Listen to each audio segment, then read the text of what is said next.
Nangile sa ito nangile. Baliya.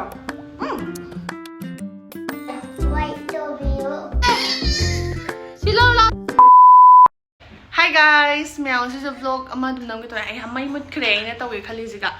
ado ai comment ne ko namito surgery taw tho new look oina bagai na haire ba ado mi chetu pa na exalam ne mit khu bo do pa nu da na bases khangge ba hai sali ne mi na pa ni de mit khu bo de gai na ha ko ado aigona ne ko surgery taw ge gai na ha ba gi wakhal de hoje phau di lai tri ko ai sak phan yam thiraju surgery taw ge gai na khan ba do du di hoje phau di khan ri ba ado mi gi wakhal ni na tra ne ko khara le ga ahong ba amuk lak ta na mi ba gi wakhal je are pa lai te na ko nong nong mai dum hungi de na du na ai hoje phau gi de surgery taw ge gai na khan ba gi wakhal am ta lai te ba ko ado taw ge na khala kan da khalak pa ga lay ready haidi khalak pa tar ga di adung gan da tawge ba hojik phau gi de engon da surgery tawge ga na khan de ba ko ai thir jo phanyam thir ga jo ai isa da gi kem ta sem du oi na khalaga dum lay ba ko do surgery tawge hai tar ga di khalam tar ga ai nga na to ni dum mit nung ga je ko ai na sum ka ne ai isa da yaw jarak pa yam nungsi ba ai sa da yaw me no ai sambru ga jong ai sambru ja hana picture pi amane hojik yam chaw khatle dana ko ado yam nungsi ai ngon da lau thok ning ba ju phau de ba ko adum phan yam chaw ja nu adum hawai ngang ori ngai de ju ai ne khang pa dai ai si sambru ja thungam me ba ado dum thung ja no gai na khalaga lau thok tri ne ba ko ado ai na wakhal je hong ba tar ga di adum ga da sema ke ba ko hojik phau gi de ai wakhal do hong dri ba ko aduna sini akan hong kan da torke hong tar ga di torke hong da tar ga di ai toroi pu sigi sini dai hai ning se dum adu nai khar ke salam masi di surgery dau da zu new look to ya bring ke na chiman je angang mana yi aga marak ta lip balm station mane do asi di blog macam sa dum na makke nung chui ba ko ai ula ke sai mangal je khara ngale na isi de namja wane ba plane ju am kan na khonge duga nung ju churi tawe aduna ai weather gi ju update piak ke yam kan na chu bu din na de nung je to adum makup smaina dum churaga leibe wani lampak si jong asi di kok tho me duga nung chure si nang de tung hangai na pi ngak ta le ramane mi cricket chana ba hora ani khale di ngasi pot ama in order tawbane ba ko ado yore unboxing tawminaje sigi electric kettle jine ba ko nangi le se tu nangi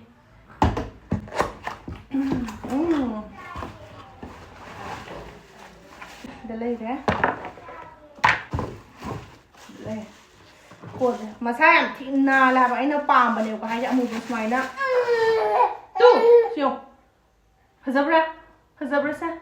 sigi amu ba ma chungak ta ko oraga smai na tawbaje ai am pam jaba do haidi sina ke haini yumda thongkan na masa an ba do adu man do male ko haidi pura black oraga yam na phajaba do oi hang ko phong was ai dum maning lom de ulake mamang lom de ki ubaje yang phong khangam mare ba yam nungai bam na magi power cord yam sang ni yaw pa do do oi sigi electric kettle se adu masaka jam phajadra me ham aina pam jabi du ni oi se do khangdaba mayam khangna manual book leire ko aduga adum khut nung pai bam khot pam yam na marang kai na yawe handle se ko aduga auto shut off tawja doine ba ko ado magi light to sida ngala kane khoina tha kan da ko ado makhum sina hasmai na hang to ekitang namaga ko aduga magi space se hai tare ne yamna white oi ba do adu oi ba ko haidi khut ka je yamna line adum phengning taraga ju ilai line ya ba do oi mai masak se ngo sum yamna chawrak tawna ui ba ko dum phajare hai tare maning ga smai tore adu duga sije 360 degree da the dum ung ba yar bane to ung ba yar koina nungti gi sizina ba da yam nungai ba do adu do oi ba ko ado pheng ase ai ahan bu sizina doini na to pheng ba je khunungai masi de khut se ai khu chaw gra ba je chalini hone ado yam line na pheng ba yai chamthok chamjin yam nungai ko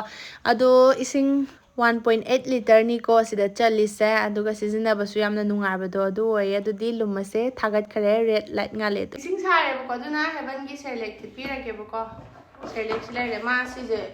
pizzaria 6 taina 24 months pawi ko 6 months to 24 months ko ising asab uthore hauji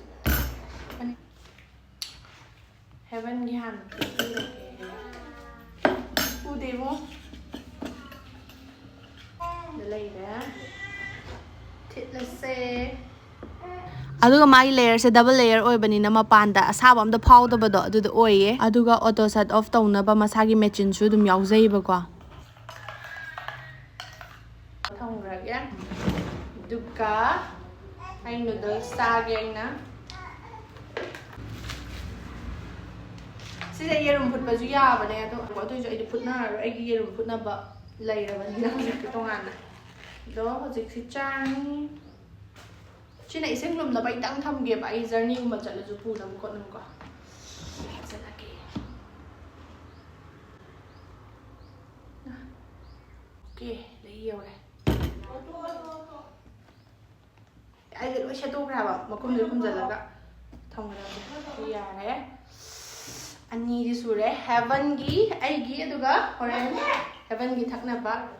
ꯐ꯭ꯂꯥꯛꯁꯇ ꯍꯟꯖꯤꯟꯒꯦ ꯏꯁꯤꯡ ꯑꯔꯦꯝꯕꯁꯦ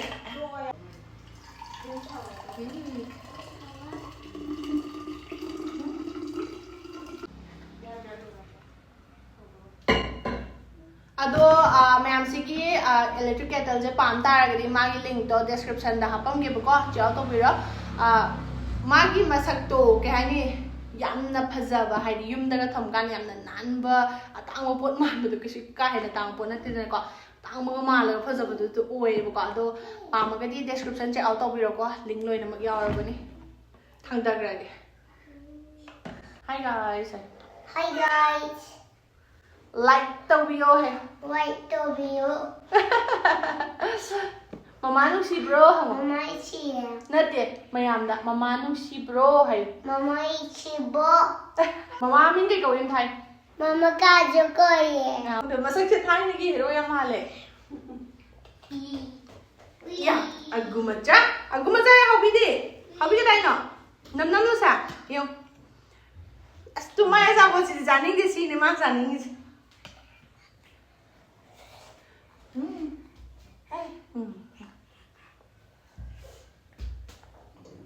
Yeah. How bro? Boy ga sana ka le to isha. No baby. Paya de. Oh, tu. How be de? Helbi. Apple. Apple. Apple hay. Apple lo sa. Apple.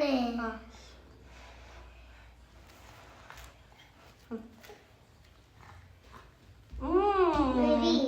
Yummy, yummy. Hay ta bai bi ne thoi chang mo. Hay ta làm rồi ba. Bông bông thế là lo cho mama si cha. Aja na cha ba ne tu si lo cha doi ne ma. Chak su sai. Ille ke hek cha le. Asma than sa cho. Bông bông na cha. Bông bông na. Ma pan doi chong su dai. Gatore. Kita nghĩ là cái quả đừng cho ra ngoài ngay em mua thôi kìa được không mua sao bro mua sao bro mua sao bro mua sao lắm thầy bây giờ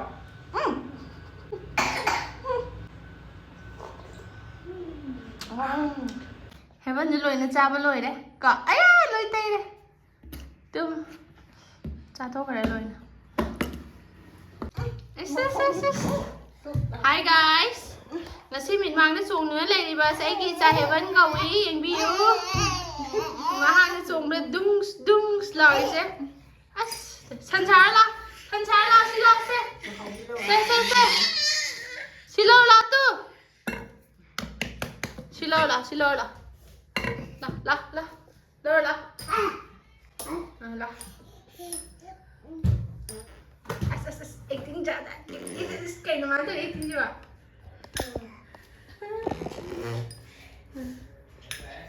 Mới làm vô Ok Yeah Sa mula